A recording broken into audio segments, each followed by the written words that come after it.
Hello friends, welcome to my new vlog. कैसे हैं आप लोग? होप सो आप लोग अच्छे होंगे। आज बच्चों की छुट्टी है तो मैं पहले नहा ली थी, उसके बाद मैं आई थी किचन में। बच्चों ने ना शाम को ही बोला था कि पनीर बना लेना। तो जैसे मैंने आपको पहले भी बताया है कि मैं पनीर ना अब घर का ही बनाती हूँ।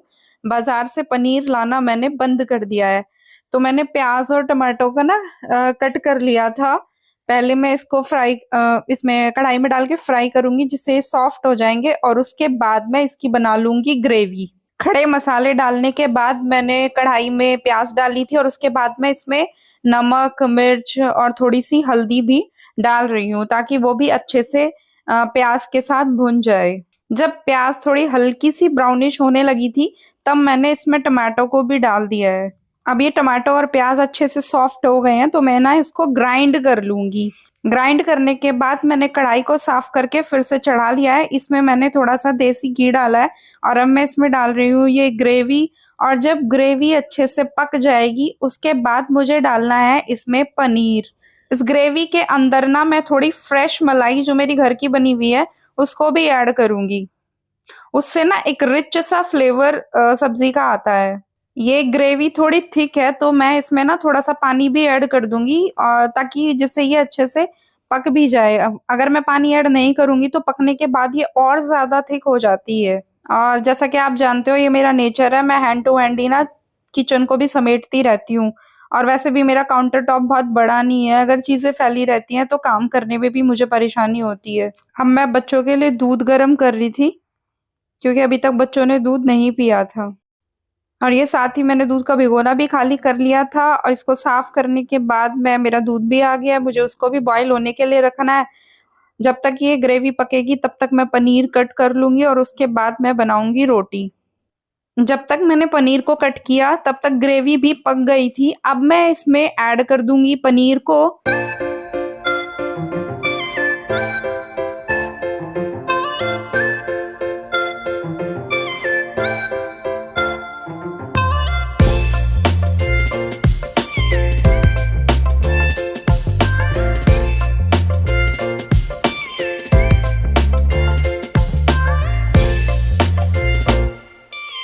दूध देने के बाद बच्चे जग गए थे तो नित्या को भी नहाने जाना था। ये ब्रश करने के लिए गर्म पानी ले रही थी। साथ ही मैं दूध भी बॉयल होने के लिए रख दूंगी तो साथ के साथ दूध भी गर्म हो जाएगा।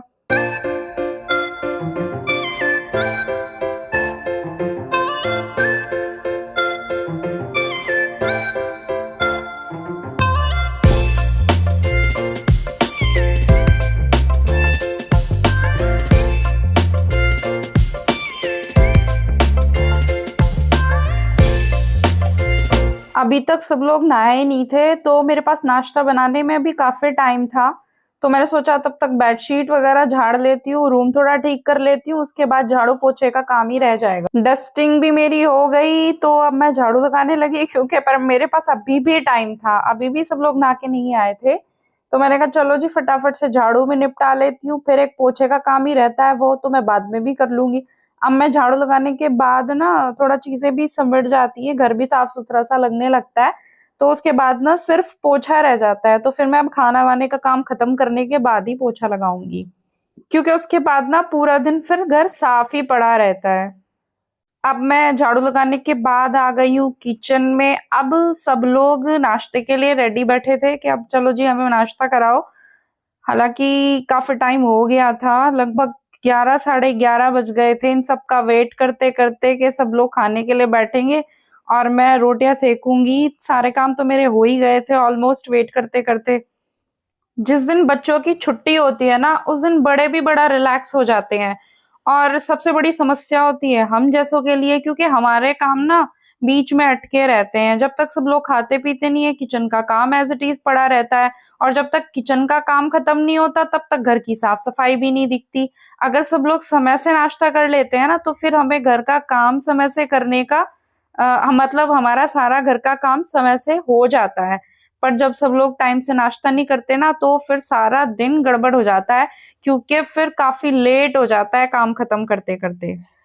पूरा दिन में हमारा ना सबसे ज्यादा काम ही सुबह में होता है, और अगर सुबह का काम समय से होता है तो फिर पूरे दिन का काम भी रूटीन में चलता रहता है, और सुबह का काम और दोपहर का काम जब मिक्स हो जाता है ना, तो नेक्स्ट टाइम का जो रूटीन होता है ना वो भी डिस्टर्ब हो जाता है। फ्रेंड्स, आप लोगों से बात करते करते मेरा सुबह का किचन का सारा काम हो गया है। बर्तन भी क्लीन हो गए, काउंटर टॉप भी क्लीन हो गया, और ये जो ब्लैक कलर की एक पॉलिथीन रखी है इसमें ना कुछ सब्जियां रखी हैं जिनको वॉश करके मुझे रखना है। और आज ना मेरे साथ एक और गड़बड़ हो गई। जब मैंने सिंक के नीचे का एरिया देखा तो वहां पे ना काफी पानी पानी सा फैला हुआ था। और मैं ना सिंक के नीचे कुछ सामान भी रखती हूँ, जैसे साबुन, कोलीन, सर्फ और लिक्विड वाले सर्फ, और जो भी लिक्विड क्लीनर वगैरह रहते हैं वो सारा सामान भी रखती हूँ। तो मैंने देखा उसमें भी पानी भरा हुआ है काफी, तो फिर मैंने कहा ये तो चीजें ही खराब हो जाएंगी। तो पहले मैंने अच्छे से सिंक के नीचे सारा सामान निकाल कर सफाई की, और उसके बाद चेक किया कि कहाँ प्रॉब्लम है। तो मुझे लगा कि शायद जो पाइप है ना उसमें भी ब्लॉकेज हो सकती है। तो फिर मैंने पाइप को हटा के ना उसको अच्छे से क्लीन किया, और उस अब फिर ना वो हस्बैंड नीचे लेके चले गए थे कि मैं उसको नीचे ही साफ कर दूंगा। तो तब तक मैं बीच बीच में पोछा भी लगाने लगी थी। मैंने कहा जब तक वो पाइप साफ करके ऊपर भेजेंगे ना तब तक मैं अपना थोड़ा थोड़ा पोछा लगा दूं, क्योंकि आज तो मैं पहले ही बहुत लेट थी, ऊपर से इसके पाइप के चक्कर में और लेट हो गई। तो ये पाइप ऊपर आ गया था, हस्बैंड ने भेज दिया था साफ करके, तो मैंने इसको फिर से लगा दिया। उसके बाद हालांकि पानी टपकना बंद हो गया था, और सुखाने के बाद मैंने सामान को वापस लगाया। फिर मैंने सामान इसके नीचे नहीं रखा था, अलमारी में रख दिया था, क्योंकि अभी पता नहीं था कि कहीं फिर से पानी ना टपकने लगे। और इस बॉक्स को तो मैंने हटा ही दिया था, क्योंकि ये बॉक्स तो पूरा पानी से खराब हो गया था।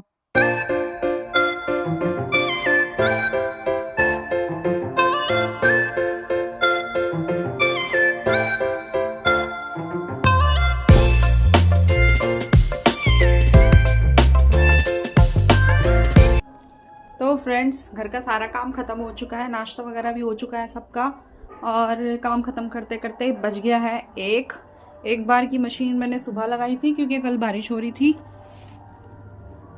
और एक बार मैं फिर से लगा के आई हूँ।